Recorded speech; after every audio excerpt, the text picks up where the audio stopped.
What's up, Scarzies? That's your name if you're subscribed. No, it's not. I'm not gonna do that.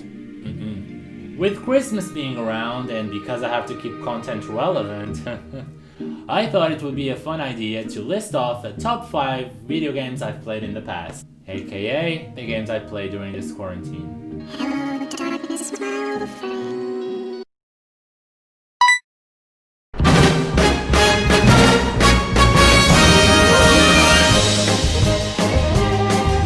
Kid Icarus Uprising is a tough one.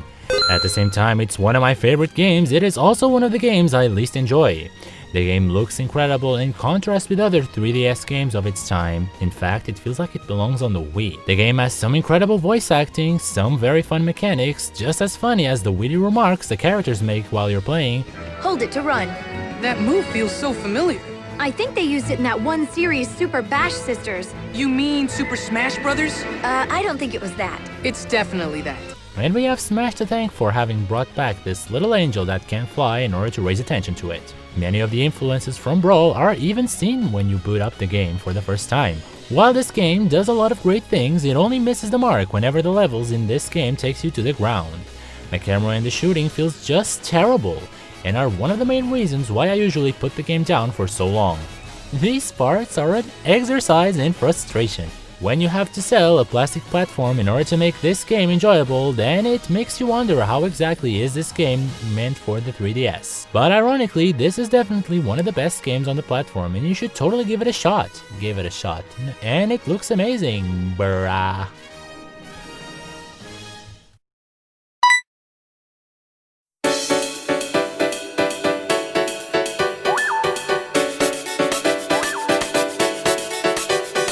I cannot tell you how many hours I've spent over the last 11 years playing this game, either with friends or alone trying to reach 3 stars in every cup.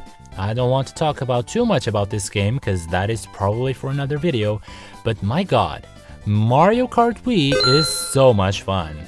Back in 2009, I wanted so badly to play this game that I asked my mom and dad to get me a Wii for Christmas, and they got me one. Yay. I was literally willing to do anything for that Wii. Study hard, go to bed without dessert, sell my soul to the devil, reek the leaves, and it's still there till this day. Here she is. We adore it. Every Christmas, me and my brother play Mario Kart Wii in honor of this. It's a ton of fun. But oh my god, those blue shells are the most villainous thing I've ever seen. Not only it comes during the last lap when you are barely ahead, but it also takes 21 years for you to get back up. But in any case, Mario Kart Wii has aged so well, and I love the fact that this is a title that just refuses to die.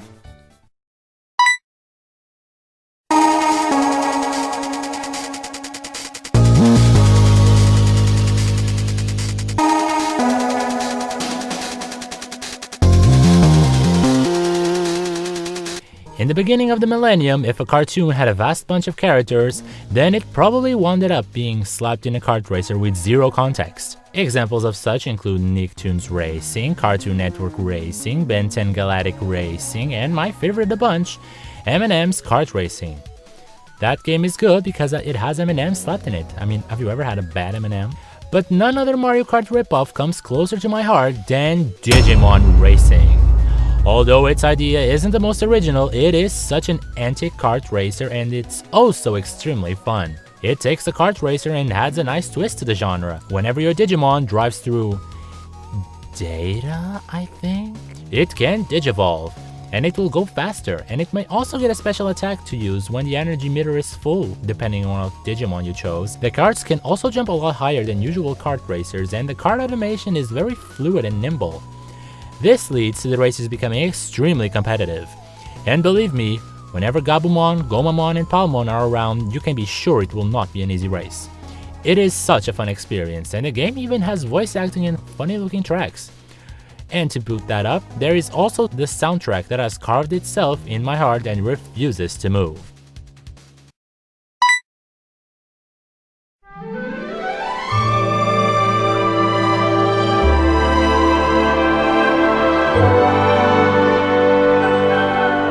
The long 3 decades that The Simpsons have been around has given fruit to some iconic memes, horrible and cringy-worthy episodes, and of course a big and vast range of video games for the fans to enjoy. Simpsons games are like the period of 2004 to 2007 for the series.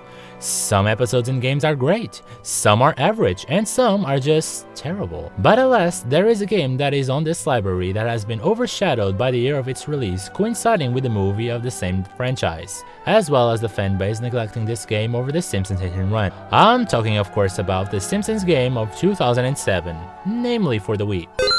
I cannot tell you how much of a sucker I am for cel-shaded 3D graphics. Sometimes all I want to do after a long day is to just chill and punch underage twins alongside with Marge. Even though I've completely 100%ed this game many times now, I still find so much enjoyment in every repeated one-liners the game throws our way every 5 minutes. I've heard that the DS version plays a lot differently than the home console versions, and the PlayStation 3 port allows you to explore Springfield, which means that the Wii version got the short end of the stick. But for what it's worth, this game has a special place in my heart, and it kills me inside that a sequel was planned and we didn't get to have it. I don't know about you, but back in the day where this game was popular, we didn't have Covid-19. Just saying.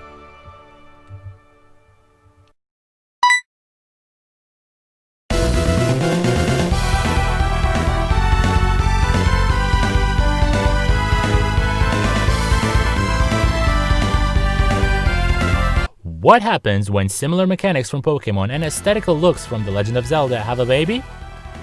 You just might end up with Golden Sun for the Game Boy Advance. The Golden Sun games have some of the most compelling stories, fleshed out characters, and interesting mechanics that I've ever played in my days.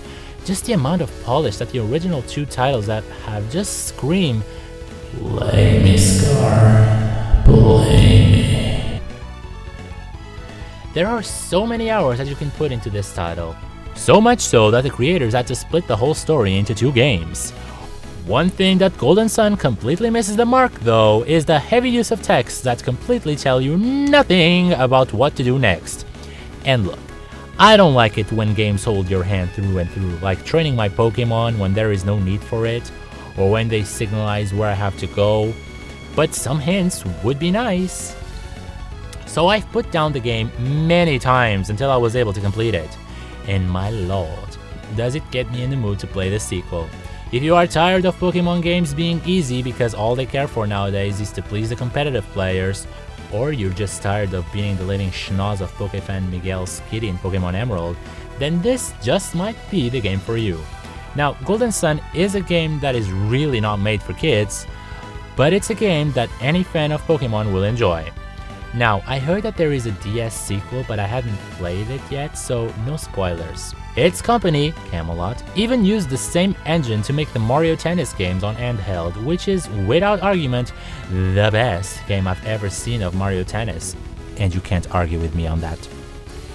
In any case, Golden Sun and the Lost Age is really one of the best games I've played in a while. Give it a shot if you are looking for a good RPG.